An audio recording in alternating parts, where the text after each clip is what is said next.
So now moving ahead, I'd like to invite our chairperson, Dr. Meenu Walia.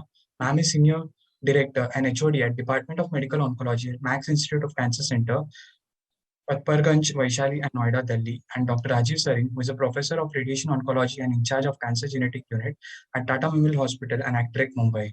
So over to you, chairs. Good evening, and thank you for inviting us for this interesting meeting. I think the previous talk, Dr. Badia covered most of the important things and he summarized it very well. But for this session, I would like to invite Dr. Nitesh Rohatgi from Fortis, and he's very experienced, and for him to conduct this next session, please. Thank you very much for inviting me. It's always fantastic to be in YIR. I think I've done all 7 if I'm not wrong. Can I be allowed to share my slides, please? Um, and I've been here almost, I think, 4 out of 5 days, and it's really been a marvel. So kudos to Sudeep and Shona for organizing yet another fantastic meeting.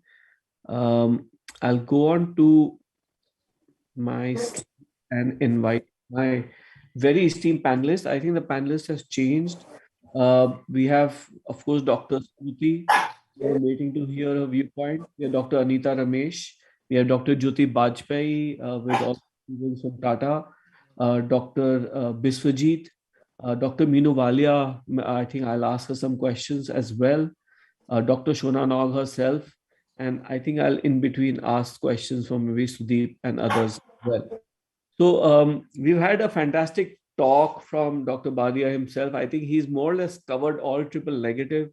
So really what I would have wanted to discuss was the division of what we read in triple negative, especially on Thursday. I've divided it into early and advanced rather than by drug type because that's how our patients come in the clinic. And if I run short of time, we may do away with the last bits written here. So let's go to early triple negative breast cancer, and the headline, like in every cancer, was immunotherapy. The keynote 522, where we saw 2 papers back to back in the same year at San Antonio of immunotherapy first line along with chemotherapy. This was the study design, and this was the trial design with the study endpoints. And these were the baseline characters. I'm not going to go in detail. I was wanting first an opinion. I'll start with Dr. Smriti.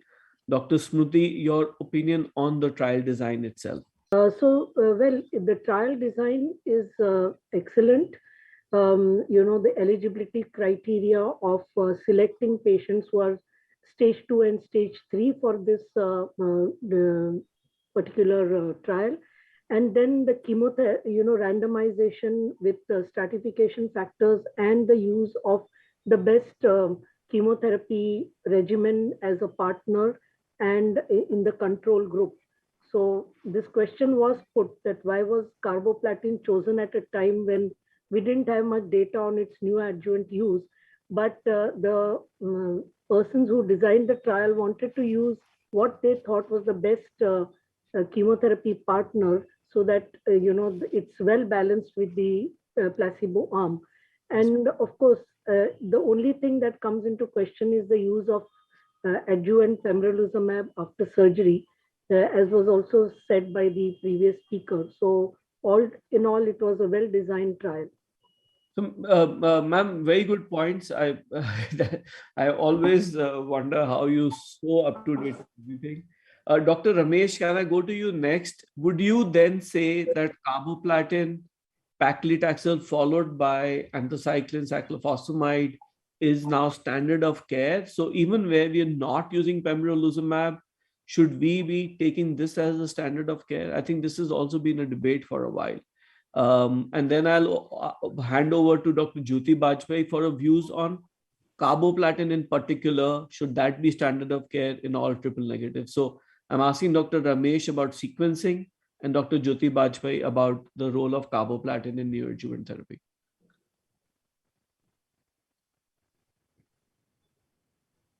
Dr. Anita Ramesh.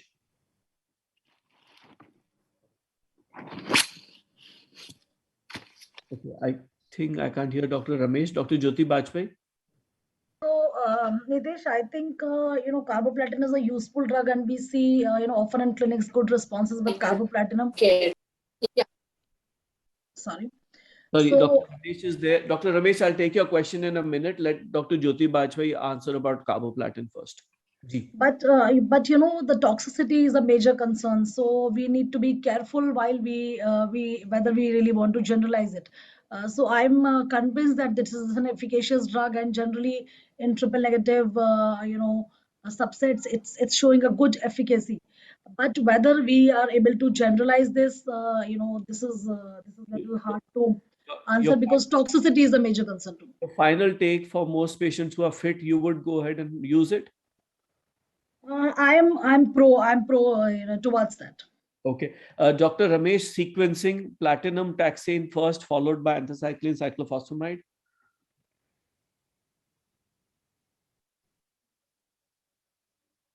Dr. Ramesh, I think your signal is poor. I will let Dr. Shona Nag take this and I'll come back to you in a few slides down.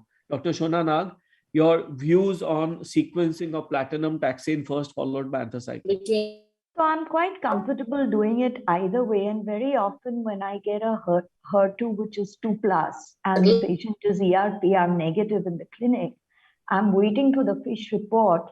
And I do start off with weekly paclitaxel. And then, I can just add on either trastuzumab or carboplatin.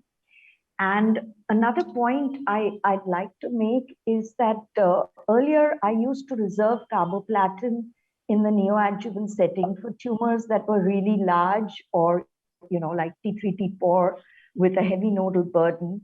okay. But after the brightness data has come out, I'm very inclined to use it for fitter patients, young fitter patients, and most triple negatives do tend to be young and fit. So I do use a lot of carboplatin in the neoadjuvant setting. Okay, I'll proceed forward. I'll have a quick word from Dr. Bardia as well. Were you surprised? I mean, did your practice actually change after Keynote 522 as standard of care non-pembrolizumab arms? Aditya? I think he has just left. Okay. So we will pass this forward. Then there was this question on study endpoints, primary, secondary. Maybe Sudeep, I can take your view on this. I think it was very difficult to understand the secondary endpoint as alternative definitions. Did you see what was the reason or the logic behind it? What should we learn from this? I think I don't really know the motivations for having so many secondary endpoints, but once there is a detailed pathology evaluation, then I think there is always the temptation to have all kinds of secondary endpoints. They don't eat into your alpha, and they don't necessarily change the design of your study. So it's good to look at the primary tumor, the nodes, and all kinds of definitions.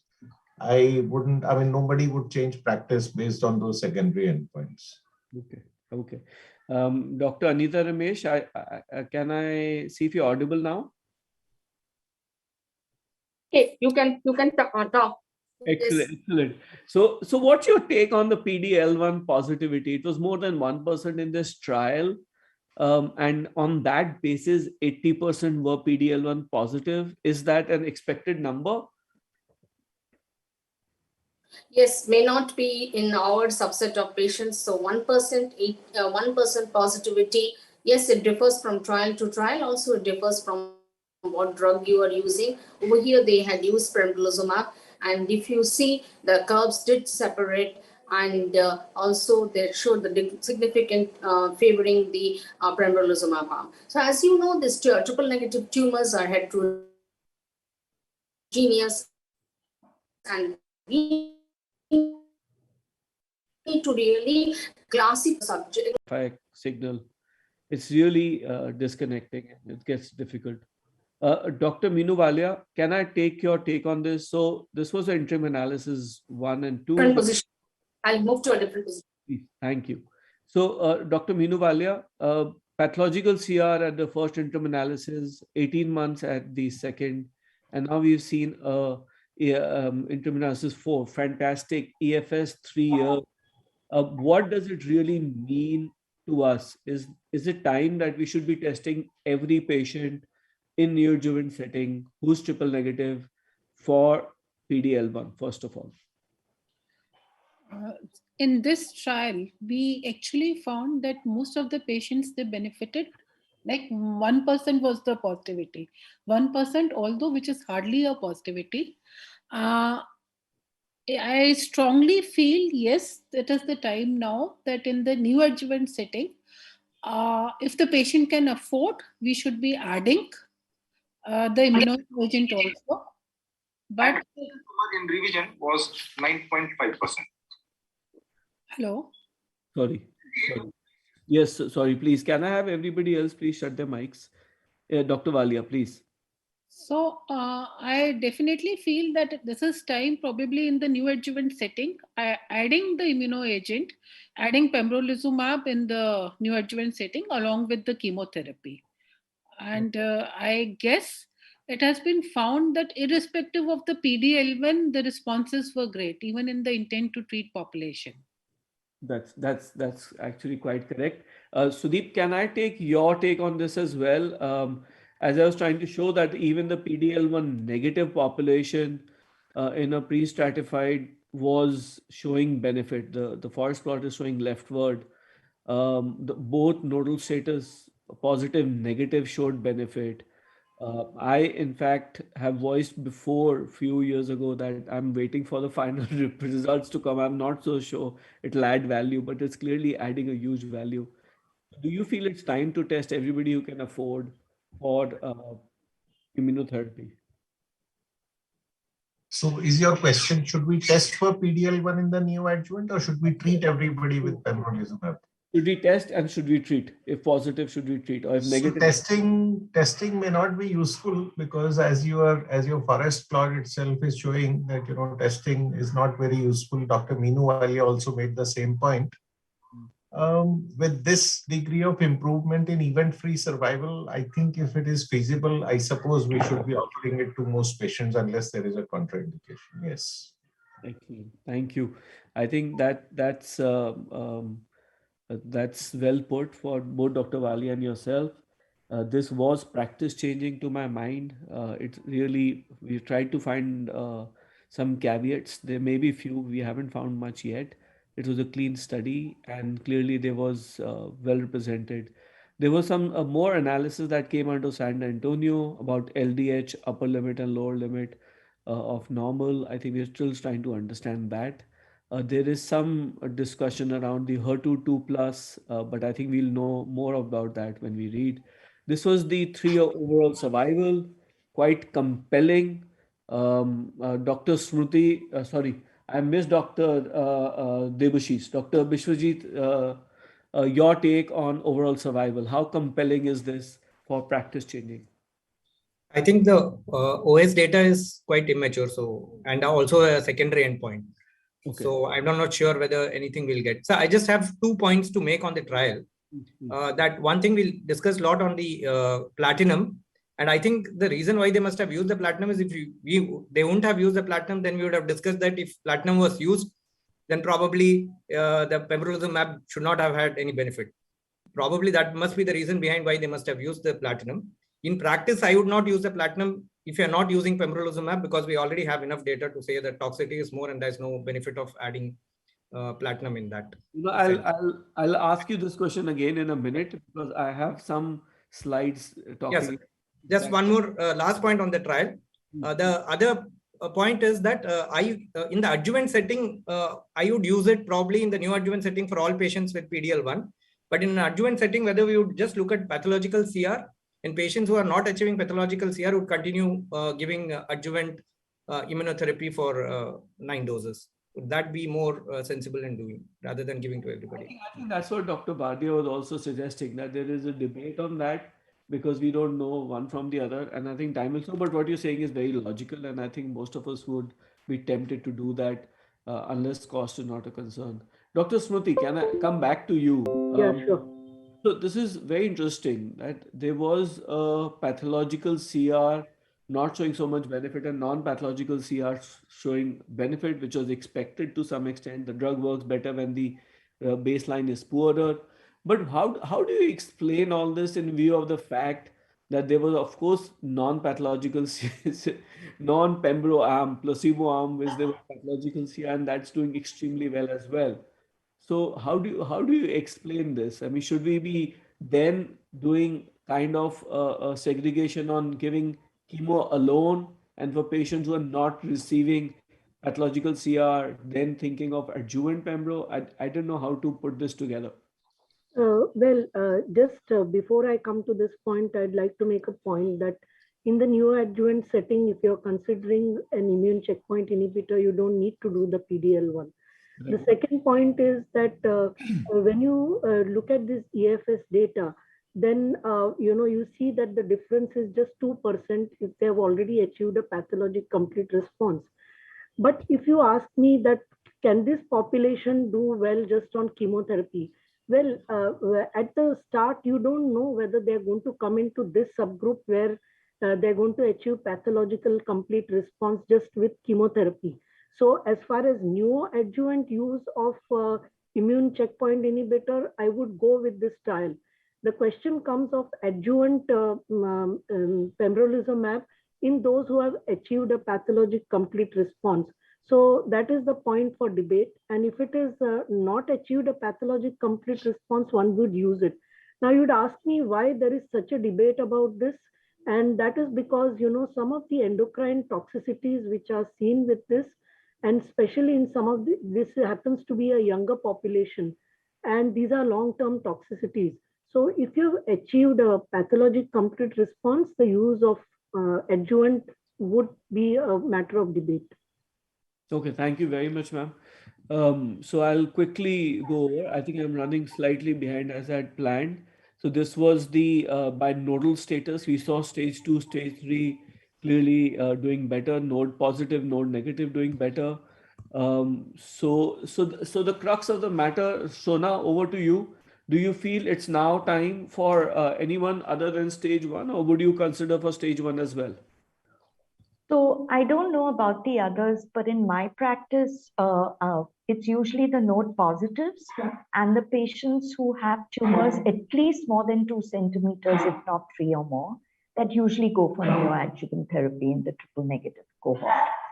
So those are the same kind of rules that I would apply to using pembro in the neoadjuvant setting. But what we are saying here is that even for 2 patients, which could be a node negative stage, there was a separation of by 7%.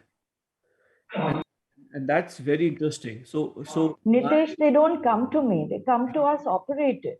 So where is the question here? So it becomes really difficult. And some of our surgeons, I'm sorry to say, are very knife happy. So they will operate everything and send them to you. So unless you have a robust breast program in place and a good coordination with your breast surgeon, that you will be getting these neoadjuvants and you will be getting them smaller in size. Theoretically, you're happy to proceed with that? Yes. Just a disclaimer on behalf of Shona and myself that we are not making generalized statements about surgeons, radiation oncologists, medical oncologists, etc. and so on. Thank you, Sudeep, for rescuing me. Your moderator is pushing you to make sense. Okay, I will live with that. So this was another interesting study. I'll really run through this for shortage of time. And the interesting bit here was this slide which showed they have just compared the neotrip impassion 031 to 522, and it is the anthracycline which is missing in the first one, and you can see that there is a very small difference in the non-anthracycline arm of 41 to 44%, while there's a bigger difference when anthracycline is added. So, Dr. Ramesh, are you audible? I want to ask you, what do you feel? Yeah, I'm audible. Yeah. Yes. The role of IO and anthracycline, what's your take on this? Yes, it is too early to comment on this anthracycline and immunotherapy, whether you put it off and on. But yes, you see the impassion with the atezolizumab and the keynote did show that there was an improvement with immunotherapy, and there was without platinum. Yes, I'm really not sure, it is too early. But yes, now in other trials are also looking into how to off the anthracycline and for the low risk if we can give without anthracycline. So I think we have to wait for some more data to come in where we can give a positive answer to what you're asking. Yeah, so it was interesting that anthracycline is actually very quickly also becoming Slow losing its. So the other thing was about stage PDL1. I'll speed up on this. It was very similar. It was very interesting how two studies with very different patient numbers had very similar outcomes. And the conclusion was that it also added to IDFS. This was the STUD study which was discussed about intratumoral SD101 to sensitize to pembrolizumab, and it did not qualify in the HER2, so it did not go forward. And then comes the very big question about side effects. So I'll go to Dr. Debashish, Dr. Bishwajit on this. So these were the treatment-related side effects. As you can see that they were acceptable, very similar. But when we look at immune-mediated AEs and infusion reactions, you can see there's big differences. And the question is, in clinic, how happy are we to manage this in a curative neoadjuvant young patient in an Asian setup in our practices? First to Dr. Bishwajit, and then I'll go to Dr. Jyoti Bajpai on the same question. Yeah, my experience with immunotherapy is very less because we come from a hospital which treats very resource constrained patients. So only thing, 1 or 2 patients or so which we have treated. The thyroid seems to be an important. Almost every patient has a hypothyroidism and requiring quite a stiff dose of L-Troxin in many of those patients with 100 microgram, some of them reaching up to 200 microgram.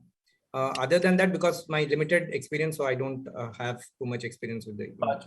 I know you've been part of research on this. How difficult is it to manage therapy-related reactions in especially Asian population, which... Yeah, Nitish, I'll add something. Yeah, I think Nitish, I think we have to be very, very vigilant in the clinics. And if we suspect and if we carefully watch, then probably we can manage them well. And early stages, as we know that they are pretty easy manageable. If we lose that window and they go to grade 3, 4, then it has become very, very difficult.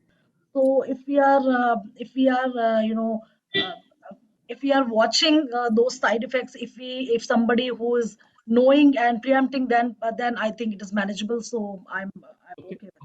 Dr. Ramesh, you were trying to make a point? Yeah, correct. I made a point. I do have a lot of experience by using immunotherapy, maybe not breast or other cancers and virtue of the reimbursement sector, but if you ask me, immunotherapy, it's a relatively safer drug with minimum side effects. Infusion reactions, though it is high in your curve, it's not as much, which is shown. It is much lesser than the monoclonal and the other drugs. And you have to be like how Jyoti said, and also Dr. Bishwajit, yes, you have to be very vigilant. And I had experienced all types of immune-mediated reactions, starting from chorioretinitis, everything, because I had given to some patients 27, 30, 36 cycles of immunotherapy in different scenarios. But yes, definitely overall, it's a very safe drug. Even if it is an early stage, that's your question. Are you jeopardizing or risking somebody's life? I will say no. I will say no, but you need to know how to manage an immunotherapy. And it is very easily manageable. I think much easier than a chemotherapy. So I really appreciate your point. I will not exaggerate how easy it is. It can be difficult, but I do accept totally that it's about catching it early. We have had now huge experience amongst all cancers put together. And the earlier you catch, the more you tell your ophthalmologist, no, this is immune-mediated uveitis. You tell your dermatologist, this is... Yes, you have to say it. You have to say it's immune-mediated. Otherwise, it will go haywire. They'll start treating other things. You have to tell them that. I can make a point here. Yes, please. I think it is like we in India, like all medical oncologists, we are more concerned about the financial toxicity of these immunodrugs rather than anything else. That's true, as ma'am. I'll come to that very quickly because that's the final question. But we'll just quickly go through some very interesting data that came out PAPI. This was the event-free and overall survival data we saw from Okay, yeah. So this was the combination of chemotherapy, the brightness which Dr. Smruti was mentioning, and the combination of veliparib with that. And we saw that the primary endpoint, we saw the secondary endpoint analysis, long-term EFS and OS data at 4.5 years, reiterating what we previously knew. Platinum was very good, and veliparib may not have added hugely to that. But when we looked at this, we saw a separation of curve in germline patient all as well as BRCA positive. Now, coming back to you, Dr. Smruti, and I think the debate on platinum, as I said to Dr. Vishwadit, will come back to that. This clearly is suggesting that there may be a big benefit in patients, at least with germline BRCA. So anybody with a family history in germline BRCA, would you, at least in that group, certainly consider platinum in the neoadjuvant setting, even if there was toxicity? Yeah, I would definitely consider, but as the brightness study showed, that here actually in this setting, both the germline as well as those who are wild type have both benefited from the addition of carboplatin. Correct. So, I would go more by the size and the nodal status and, use it in those patients. I know the toxicity, but it's something which we all medical oncologists can manage. So I think this debate about the value of carboplatin is being laid to rest, because here you have the EFS data which is positive. Ma'am, would you use weekly 1.5 AUC? Sorry? 1.5 AUC weekly dose, or would you use weekly? Standard would be 2 AUC, but then depending on the toxicity, you do modify your dosage. In this trial, it was 1.5. That's why I actually. Ish, I want to add something. Can I add? Please. And after that, can I also take opinion from anybody in the panel or Sudeep or anyone else who's listening and wants to contribute on, do you feel it is now time to accept platinum for everyone, especially including those with some family history? Yeah. Nitish, for quite some times, maybe around 3 to 5 years, when I'm in the medical college, yes, we have incorporated platinum as a part of our therapy. We usually give AC-N2-4 followed by Taxol plus platinum. Not much toxicity is seen because it is like any other chemotherapeutic agent. For adding platinum to a triple negative, I've never had any febrile neutropenias, no deaths. I must have given for 100 patients, because in the medical college, you don't have second line option. You can't think of IOs as well as this. And I can tell you, we had a very good response rate and a reasonably good survival figures. I did present this data in UAE Cancer Congress. Yeah, we have not got it published, but it is in our practice in a resource constrained area. Platinum, yes, platinum for the last 5 years we are using. Adjuvant, Dr. Davis, can I take your point of view, especially if it's confident? So I totally agree that I think in BRCA positive patients, I think we can definitely consider, because there is also a lot of phase 2 data where they have used for germline BRCA as well as for HRD homologous recombinant subset, where they have shown some benefit with platinum. So if at all you want to use platinum, I would use in germline BRCA patients. Otherwise, there is also enough data against using in all patients. We already have randomized data to say that platinum only toxicity is there and there is no EFS benefit. I'll move on then. Can I take Sudeep's final word on this, if he may have a final word? Sudeep, platinum, all comers, family history, waiting. So I don't know. I am a little bit confused. There are, conflicting data sets from the German study, from the American study, from the brightness study. Our own. So what I will do is I will wait for our own randomized trial from TMH, which is actually the largest trial. Okay. It has accrued 730 patients, and it adds platinum to anthracyclines and taxanes in a randomized manner. And our primary endpoint is not PATH-CR, but actually disease-free survival. And is it a platinum after anthracycline or before anthracycline? No, it is platinum plus paclitaxel weekly for 8 weeks, followed by AC or EC times 4, followed by surgery. Okay, so this is another interesting point. I find that actually there may be some interaction there of benefit when you first expose the treatment naive cells to platinum with taxane versus the other way around. Okay, so very quickly talking about Olympia, which was a very important study. I will skip the trial designs. There was clearly very less platinum in the neoadjuvant group here, only 25%. Considering we've had so much discussion on it, I wonder if it was less. But there was a clear improvement in invasive disease-free survival as well as in overall survival. And I know we have debated this also at large, including in a forum with Sudeep and I were there together. And this showed benefit in almost the entire group, including the adjuvant, neoadjuvant as well. I'll go to, I think I've spoken to most others. Let's go back to Dr. Smruti. Ma'am, your take on the two groups that are crossing midline confidence interval is poor, which is prior platinum, and the obviously hormone receptor positive group.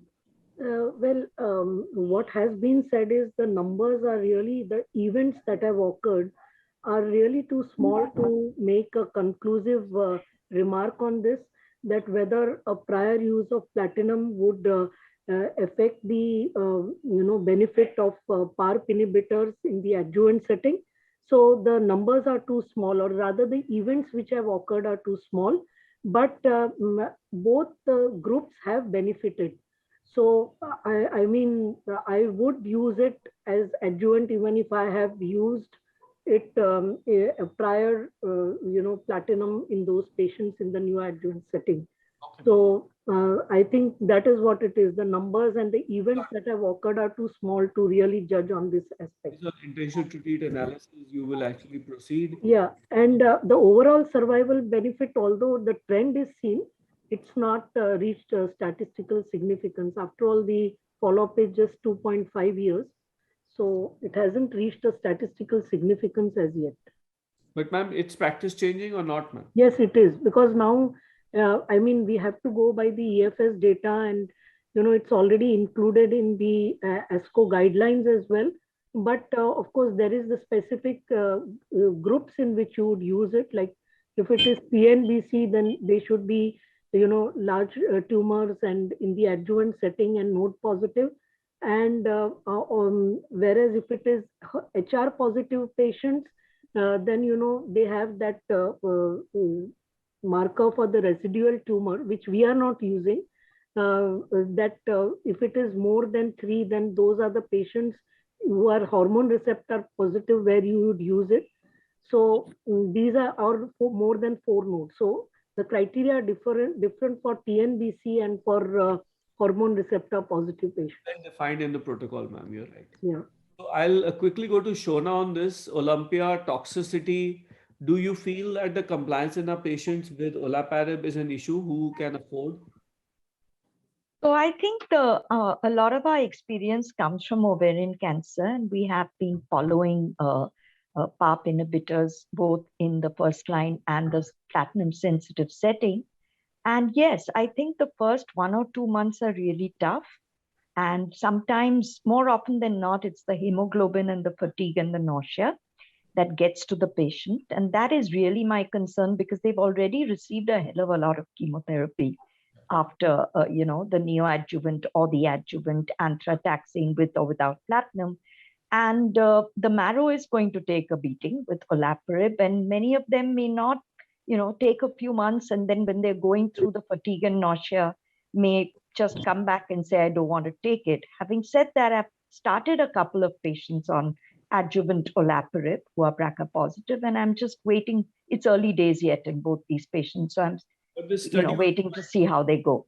The study was quite interesting, how majority of patients actually recovered extremely well, although it took a while. Yeah.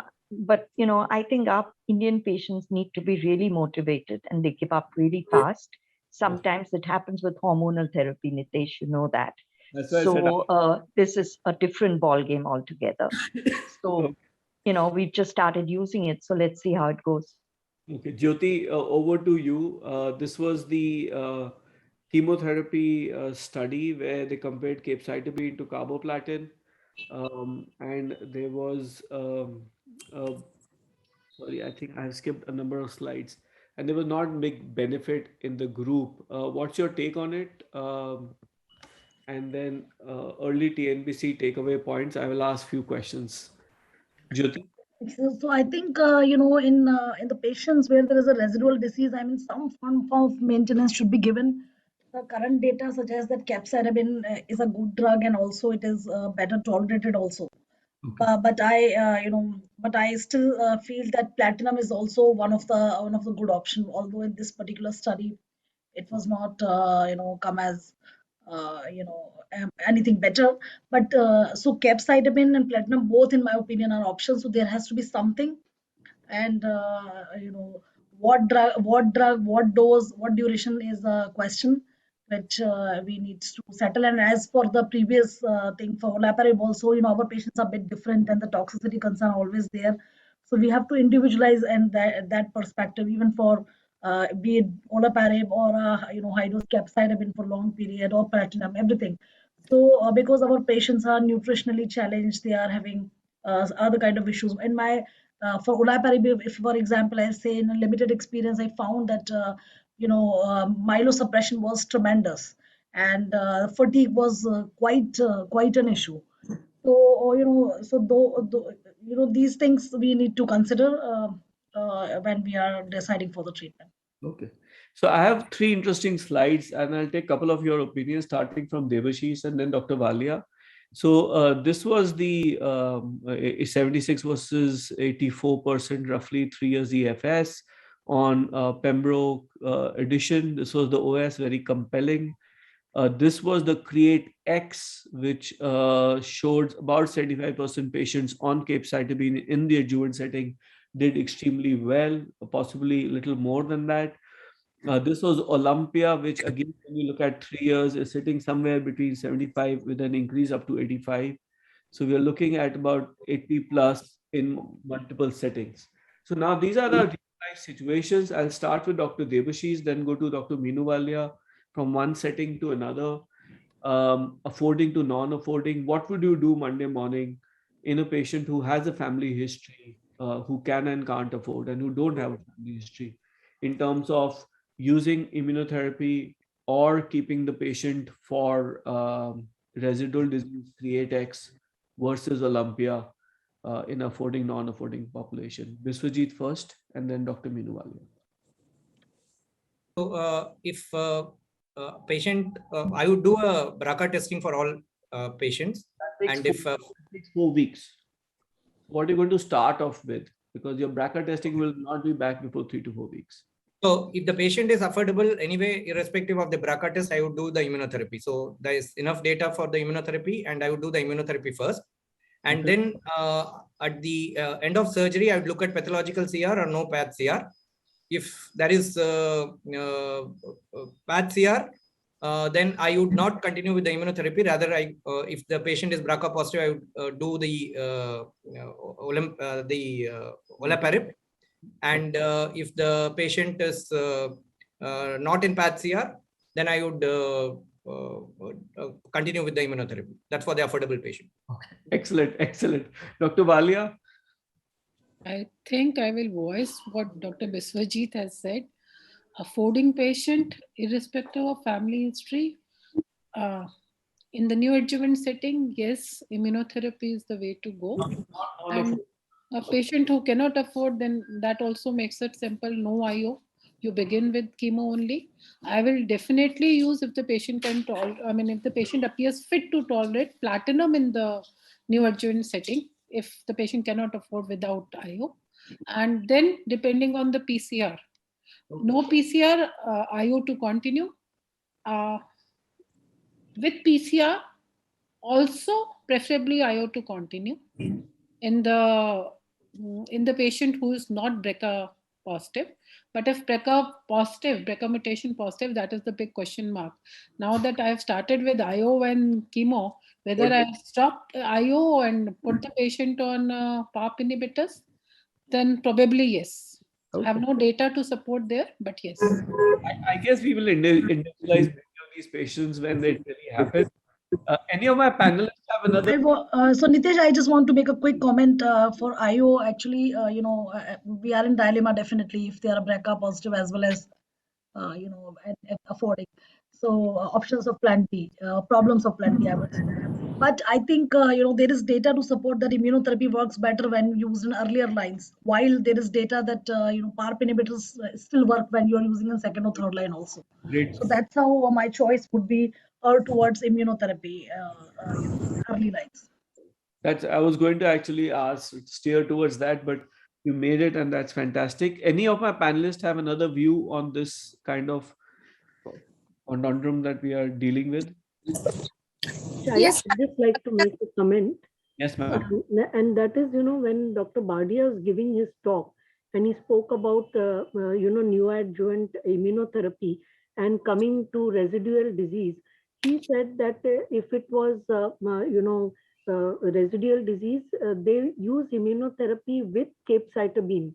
That is what he would offer, he said. Although we have no data on that. And he said that if it was germline mutated, he would offer immunotherapy along with PARP inhibitor. I mean, that was the remark. In fact, I wanted to ask him, we don't have a data and, data-free space, but that is what he mentioned. I don't know, there's no data for that, I think that will evolve, ma'am. At the moment, it's not. Dr. Ramesh, you were saying a point. I think we'll make it quick because we are running now very short a point. I have only 9 minutes left and a lot more to come. Yeah, just a small line to be added. You have non-affording. So in non-affording, platinum and capecitabine, either this way or that way, has to be used to make up for the advantage. That's what I want to add. I'll quickly move on to the advanced TNBC setting where we again saw. I just want to make this quick comment that there are trials which are going on for PARP inhibitors plus IO. So perhaps that comment has come from that experience maybe.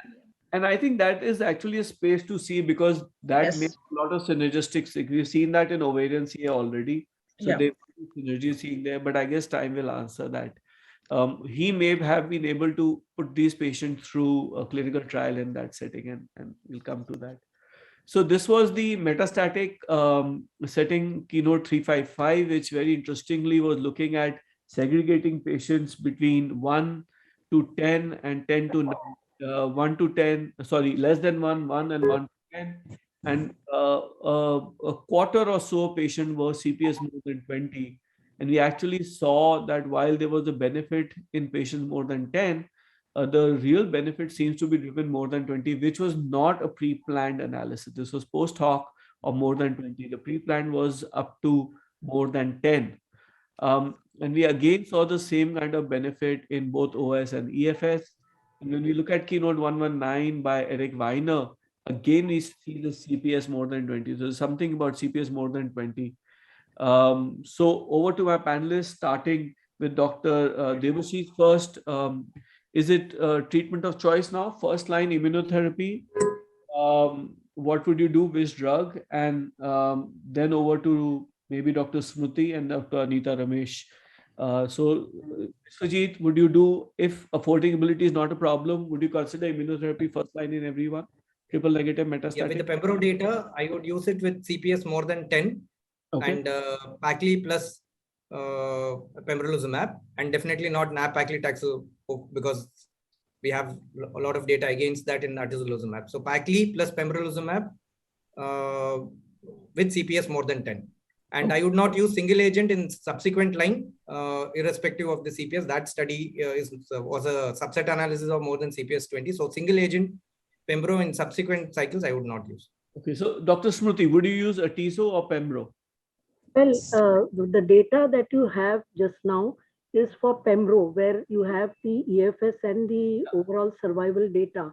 And as you know that as far as Atezo is concerned, even though the difference in the overall survival was almost 7 months, it did not reach the statistical significance, and they withdrew the company itself withdrew that indication in the US. So I think at the moment the data is strong for pembrolizumab, so I would use it for as a first line in CPS more than 10. So that's my take. Anybody in the panel who disagrees with first-line usage of immunotherapy in triple negative with pembrolizumab being the predominant PD-L1, not 142, 22C3, and for more than 10? So I'm saying I have a triple negative tomorrow. I would test her for PD-L1 on 22C3, do a CPS.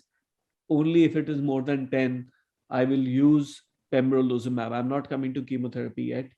Anybody in the panel who disagrees to that? No, I agree. That's it. That's it. Go ahead. Can I take your opinion on which chemotherapy then? Yes, paclitaxel, taxanes. Okay, and if this patient has recently progressed, let's say 6.5 months after her adjuvant therapy, in that case? More than 6 months, because paclitaxel you can re-challenge approximately after a year. Okay. So yes, that then paclitaxel may not be my choice. But are we discussing early stage? No, we've gone from early to advanced. Yeah, correct. Yes. Advanced, okay, advanced triple negative. Then definitely, I will not re-challenge with the taxane if it is less than 1 year. Okay. And we have other choices for triple negatives. Yes. In that study, in fact, they've used gemcitabine, nevelbine, everything. Gemcitabine. I think it's an important study. Yeah. Jyoti, fantastic. Sudeep, you're there. So I'll take both your opinion on this study. Very proud of the study, obviously, because it's from our cells itself, our family as in. And it was a phase 2, phase 3 dose finding study, which basically said a fixed drug, 1880 mg was effective, well tolerated, good effects. Jyoti, first you then from the study as a whole. Do you see that this will, while this fixed drug is kind of coming to be produced, are we going to be using this regularly in these kind of doses, made up doses? Jyoti and then Sudeep. Yeah, I think it's an important study, and it has shown us that a good safety profile with good disease control. So I think including the reduced pill burden, which is important in my opinion when we sit in the clinics and for patient perspective. So certainly I feel that this is a way forward, and we will be using it often in the clinics. There's a huge cost burden. I mean, this is a large population of patients who can't afford anything that I've discussed so far. They can't even afford testing about it. Forget the treatment. Sudeep? So, Nitesh, actually, I've already written the manuscript, so I'm very interested in listening to other people's opinion. I think it'll be great to have other people's opinion. Maybe Dr. Smruti and Shona, what's your take on this? We are using this in the metronomic setting in metastatic TNBC, especially when, we have used other options in the first and second line. So we do go to metronomic therapy with this. And as mentioned, the pill burden can be quite high. So I think in this study, it was also shown that the pharmacokinetics were not changed. So on the other hand, endoxan actually increased the release of 5-FU from capecitabine. So looking at these pharmacokinetics, I think this is a good combination to reduce the pill burden where the efficacy is not affected. And then these are the right kind of doses in your experience which works and tolerated, 1800? Yeah, I mean, many of the patients I've seen, we may start off when we are giving capecitabine alone, maybe with 3 grams and then a day, and then you just come down to say around 2 grams. So that is used alone. Now here you're going to be using it with cyclophosphamide. So what has been shown here is this dose is quite an optimal dose with quite acceptable efficacy. Okay. Can I just make a point? Please. Yeah.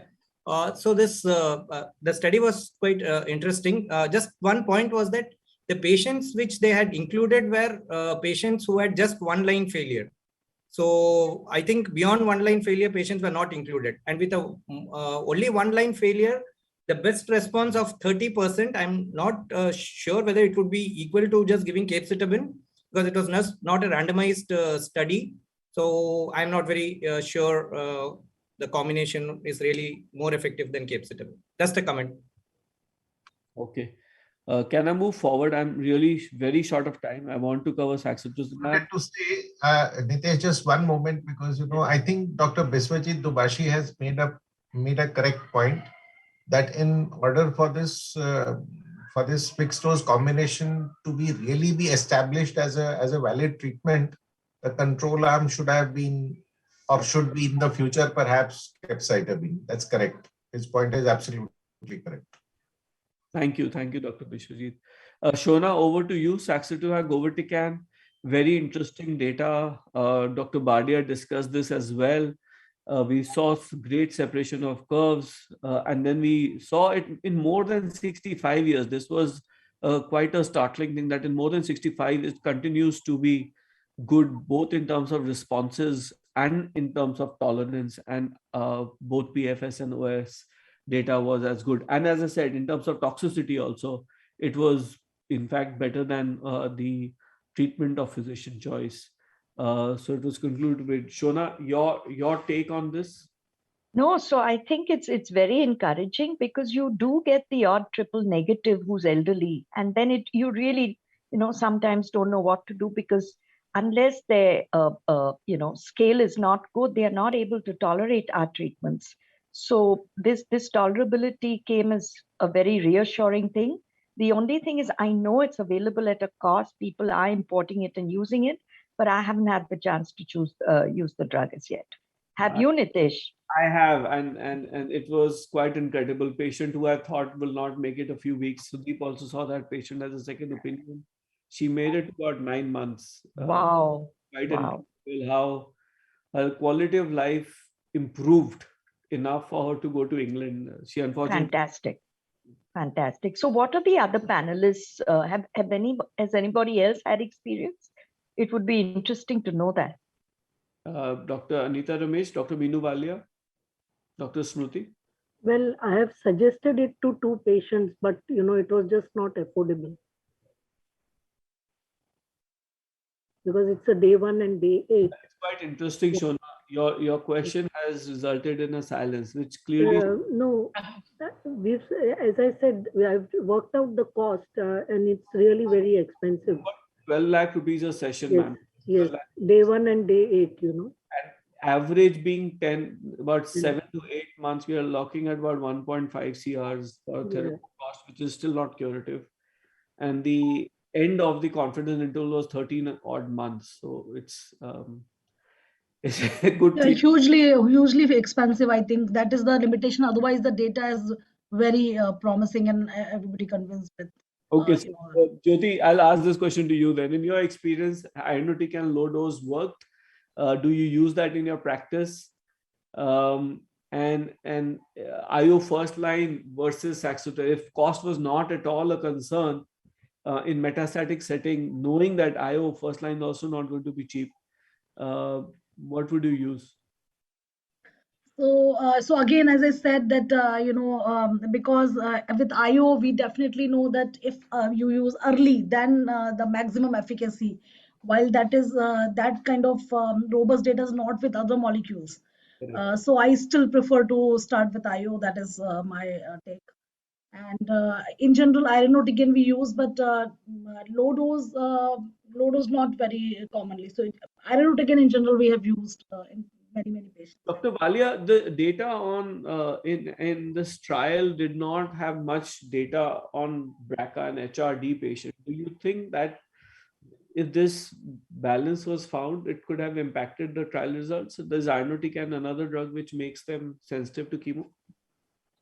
Yeah, we have preclinical studies that do say that irinotecan probably make them sensitive to these other chemotherapeutic agents also.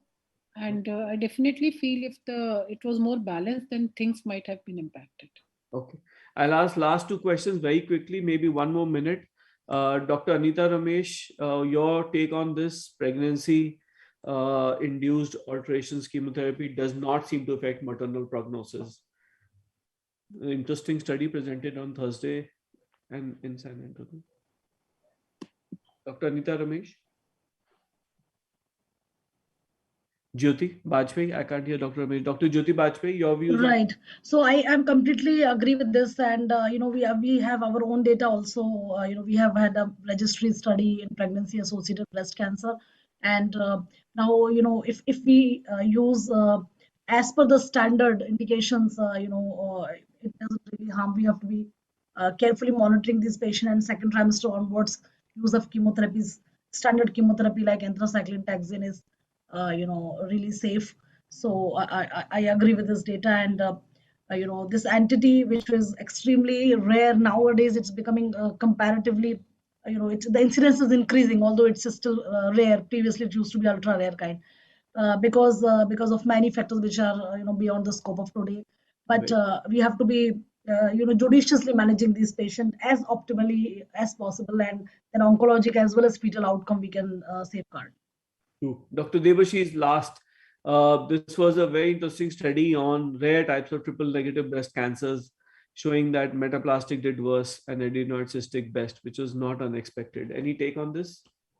Yeah, in practice also, I think the metaplastic TNBCs are one of the worst subsets with poor survival. In fact, I had a couple of patients whom we have tried, who was actually a BRCA positive, plus she had a PD-L1 positive, and we tried olaparib, we tried everything, but nothing responded. So I think the worst subset is probably the metaplastic carcinoma. And there was one interesting point on that adenocystic, where probably radiation did not have much effect. I think these are the two take homes from that rare tumors. Thank you very much. I'll very quickly summarize and then open to comments, last comments. I think it was actually a revelation. Thank you very much for the panel, and apologies if I interrupted a bit too much. I was trying to make it to time. Early breast cancer, I think IO has arrived. Metastatic, I think IO has arrived in triple negative breast cancer. I think the PARP inhibitor data is very compelling, especially in the hormone receptor positive. I think we need to watch that group very carefully. And the interaction between platinum and PARP inhibitor remains a bit enigmatic. I think more I've learned from this is that platinum, in my mind, in neoadjuvant setting in triple negative has actually arrived.